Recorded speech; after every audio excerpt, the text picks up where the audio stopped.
hablabas de esta herramienta política perversa que fue lo que llamamos lawfare, y creo que estaría bueno detenerse en eso porque son políticas sistémicas de parte del poder que siempre está rondando América Latina, ¿no? En los 70 la herramienta fue el instrumento militar, claramente. Después, cuando las dictaduras militares se cayeron y volvieron los gobiernos democráticos, ahí emplearon el recurso de endeudarnos, de generar deuda locamente, de tal manera que tuviésemos que depender otra vez de la voluntad política de los países y los organismos que nos prestaban dinero. Cuando conseguimos solucionar estos problemas a comienzos de este siglo,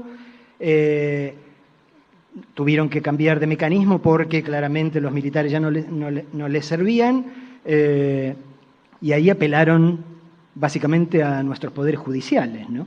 Como ya no podían decir, porque estábamos hablando de gobiernos electos democráticamente, que ampliaban, que garantizaban los derechos, que ampliaban derechos a sectores de la población que nunca los habían recibido. Vos sabés que eso que estás diciendo es muy interesante porque uno puede observar claramente cómo se modifica la sistémica o la metodología, pero el objetivo es siempre el mismo. Es cierto lo que vos decís durante las dictaduras militares, que no solamente asolaron la Argentina, sino, en fin, todo el continente durante lo que fue la denominada vigencia de la doctrina de seguridad nacional, que presuponía que había que detener el avance del comunismo. Teníamos el mundo dividido en bloque este, bloque oeste, y ahí se utilizó a las Fuerzas Armadas de los distintos países para la represión de los disidentes, de los militantes políticos disidentes,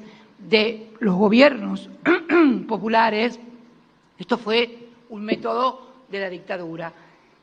Y apelaron a una figura que fue presentada inclusive por Argentina y que luego fue tomada y receptada por Naciones Unidas, que fue la desaparición física de los militantes, ¿no? La figura del desaparecido. Ya no eran los presos que se caracterizaban, sino que fue la figura de la desaparición. Y yo digo, ¿por qué esa figura? Y eso se cambió a partir de esta nueva etapa en el lawfare. ¿Y cómo fue? En aquel momento desaparecían a los dirigentes, a los militantes, porque no había forma de doblegarlos, no había forma de convencerlos de lo que se estaba haciendo era la política correcta, fundamentalmente lo que fue el periodo neoliberal que se inició, por ejemplo, en la Argentina después de la dictadura del 24 de marzo del 76. Era impensable que uno pudiera convencer a dirigentes, a militantes, a fuerzas políticas de abjurar de lo que pensaban o de lo que creían, y entonces el único método que se encontró fue discúlpeme, estoy horrible con la voz. Fue la desaparición. Ya después, en el posmodernismo, que es en realidad donde se desarrolla el lawfare, ya no era necesario desaparecer a dirigentes políticos que pensaran diferente o que constituyeran un peligro para las ideas del establishment, porque se lo invalidaba políticamente a partir de la condena mediática primero, y luego la confirmación en lo judicial de lo que primero se había instalado mediáticamente. Esto de no hay gobierno que aguante 4 tapas de un diario muy importante de mi país, que no le voy a decir para no darle prensa. En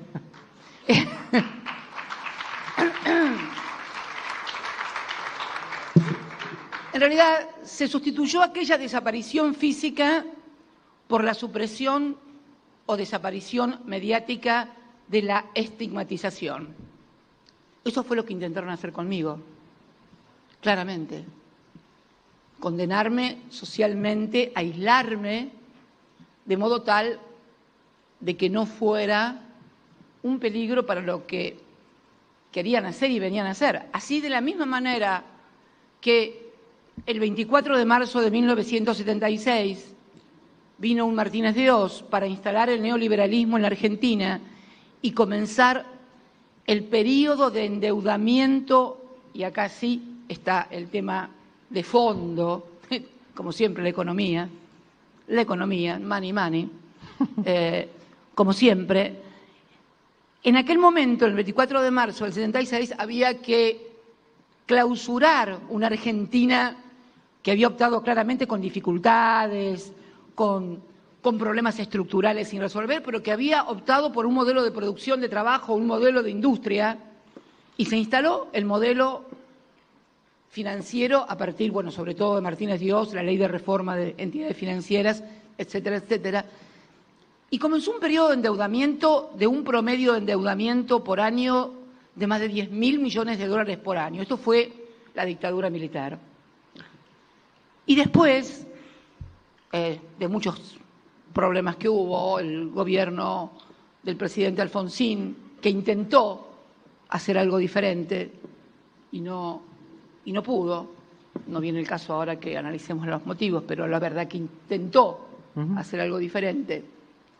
Y después, nuevamente, la instalación de un modelo neoliberal, esta vez a través de los votos populares, pero realmente el proceso que habíamos iniciado en el 2003 hasta el 2015 era un proceso de industrialización creciente, un modelo donde se valoraba el trabajo, donde la gente podía progresar y también nos desendeudamos.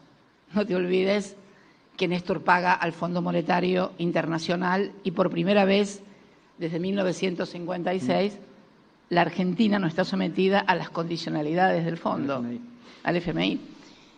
Y vino entonces, después del 10 de diciembre del 2015, el modelo nuevamente de endeudamiento. Fíjate vos que hasta ese momento los argentinos sabíamos que el periodo más terrible de endeudamiento había sido el de la dictadura, ¿no?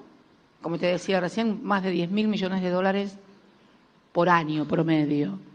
Bueno, estos 4 años del macrismo, el promedio fue de 30.000 millones de dólares por año aproximadamente. O sea, 3 veces, estos son datos que inclusive van a ser publicados ahora, hay un trabajo del doctor Eduardo Basualdo que lo está publicando, muy interesante, donde analiza todo esto.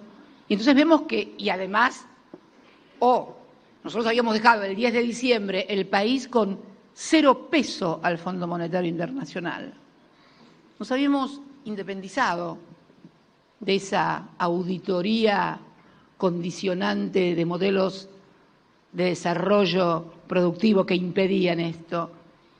Y 4 años después nos entregan el país con una deuda de 44.000 millones de dólares al Fondo Monetario. Nunca, en toda la historia de nuestra adhesión al fondo, después del golpe militar del 55, pero no quería claramente, la Libertadora ingresa al Fondo Monetario Internacional, pero nunca, ni con gobiernos militares, ni con gobiernos nunca se había debido al Fondo Monetario Internacional una suma de esta magnitud. Digamos también que nunca el fondo le había prestado a ningún país una suma similar.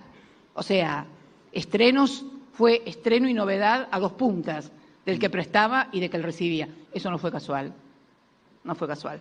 Entonces, claramente ves que hay un ciclo nuevamente de endeudamiento fenomenal, mucho más grave que el de 2003. Que el 2003 teníamos una deuda con el Fondo Monetario de 10.000 millones de dólares, que fue lo que pagó. Néstor llegó a pagar 9.900, si mal no recuerdo. Ahora estamos en el orden de los 44.000 millones de dólares.